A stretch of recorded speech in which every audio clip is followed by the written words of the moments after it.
камер руу гарах уу эсвэл зурагт руу гарах уу?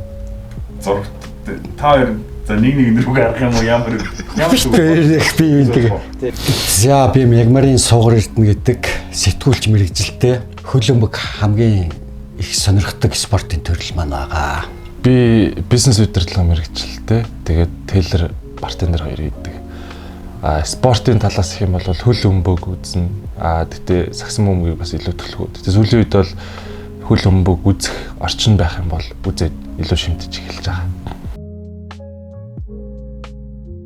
Премьер лигийг бол Премьер лиг гэдэг нэртэй болсон цагаас нь эхэлж үзэж байгаа.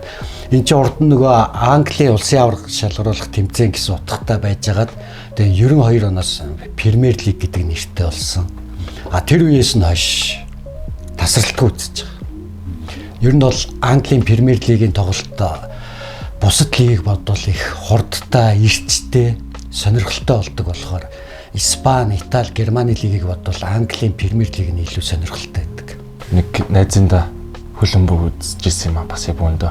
Тэгэхэд бол тэрийг одоо тэр тоглолтод нэлээд апсет гарсан гэж цаатал бол ярьж ирсэн. Хөлбөмбөг бол Премьер спортсоос бол үздэг байсан. Ерөнхийдөө. Тэгээ өмнө ч нэг одоо би санахгүй байна. Нэг залуу би баг нэлийн жоохон байхад л нэг асар цуучаал шашлыктай тэгээд нэг ойлгохгүй ч үзээл ингээл цочаал үзээл гэдэг гэсэн. Тэгээд тэр нь бол нэлийн бас бага наснд орж ирсэн болохоор одоос үзэх сэтгэлийн нэг нь болж байгаа хаа. Би Ливерпул бүр багасаа л Ливерпулийг шүтэж байна. Яагаад гэвэл Ливерпул баг бусдаасаа илүү тийм золбоолог дайчин тоглолт. За миний хувьд Астон Виллаг илүү их дэмждэг. Астон Вилла ч нөгөө юу шүү дээ. Их Британий ханху Харигийн шүтдэг баг. За яг сонирхолтой тоглолтыг бол найзуудтайгаа том дэлгэцтэй газар хоорондоо яриад үзэж суух дуртай. За яг бүр заримдаа өөр шүн болдог штэ. Тэрийг бол тэгэл гэртээ унтж байгаа л сэрүүлэг тавьж шөнийн 3 цаг 4 цагт сэрэл үздэг те. Миний хувьд энэ дээр их дуртай тухтай байдаг. Яг ингэж яагаад үзэхэр бусдаар их юм бол бас яг адилхан. Ер нь бол олон маасаар цугласан газрын атмосфер нь өөрөө амар гоё байдаг. Яг тэнд ингээ хорлоод үзэх. Одоо болохоор бид хэд UBLF-ийн туршил бичлэгийг хийж байгаа. За тэгээд Univision дээр шинэ аппликейшн нэмэгдсэн байгаа. Тэгээд гэрээний хувьд удирдлагыг зочиндоо дамжуулж өгөөд веб өнөрөө туршилт дэмжлэгээ хэлцээ. За танд гартуулъя. Тэгээд одоо зя юу лээ?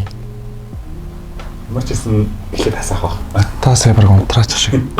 За одоо.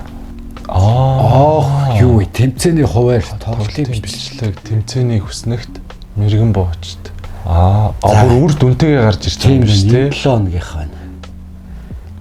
4 сарын 13 өдрийн тоглолтуудыг үр дүнтэй гэж тайлбарлсан байна. За тоглолтын бичлэгүүд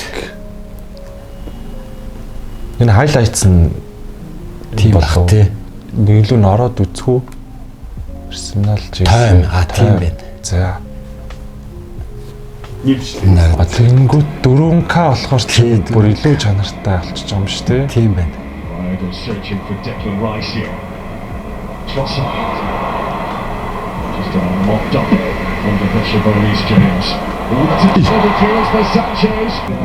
Анчаар нөгөө юу ахгүй те нөгөө завгүй улсууд тий дараа яг үзэж хахад шүүн эднэр үзэж ягаагүй хамжаагүй улсууд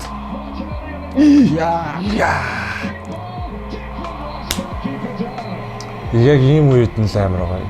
Тоглолтын бичлэг рүү орлоо тэмцээний хуваар тэмцээний хүснэгт манай Ливерпул төрүүлээ л явж байна да. Манай Астон 13 онооны зэрэгтэй. Астон Вилла одоо 7-д байгаа. Эхний 5 байна уу 6 баг эх жил аваргуудын лигт орно. Астон Вилла бол яг өрсөлдөж явж. Нилийн бас авахгүй юу гэдэг дээр. Гэтэ бас 54 55 оноо ойрхон байгаа юм байна. Ливерпул бол Батаранда ирсэн баг байгаа юм шүү дээ.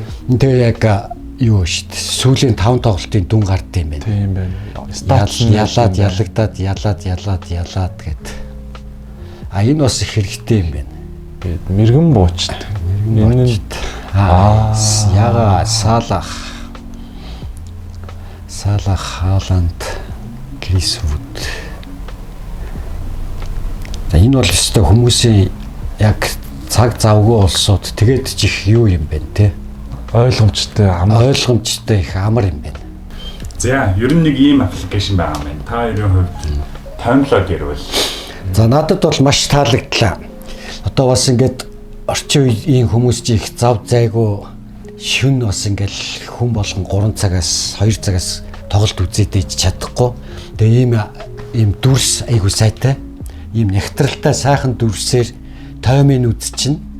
Тэгээд заавал нэг ингээд нэт сайт орж иж тэр хин хэдгээр байранд явж байгаа гэдэг ингээд заавал шалгах албаахгүй ингээд зургатнаасаа юнишн гэсэн ингээд шууд хин аль байранд явж байгаа тий ямар хөлбөмбөгч мэрэгэн бочоор тодорч байгаа гэд мэдээллүүдээ авчих боломжтой болохоор надад бол таалагдчихна. Өглөө ажилдаа гарахдаа ч юм уу цайгаа уужхдаа тавьчихад бол бүх юм амар ойлгомжтой болчтой.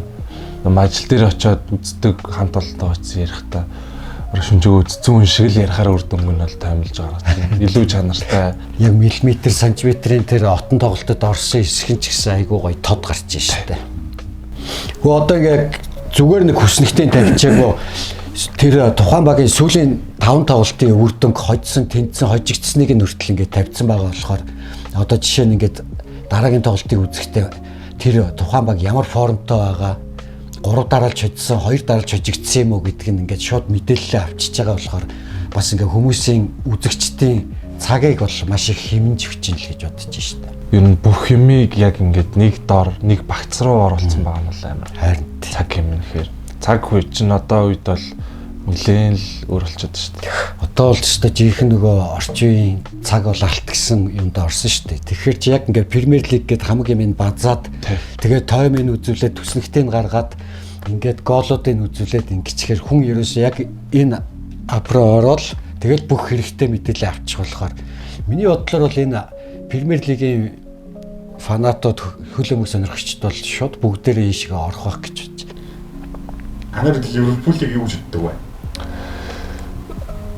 Юу хөө Ливерпулийг ер нь бол бас за бараг л тэгээ хэлчихв дээ.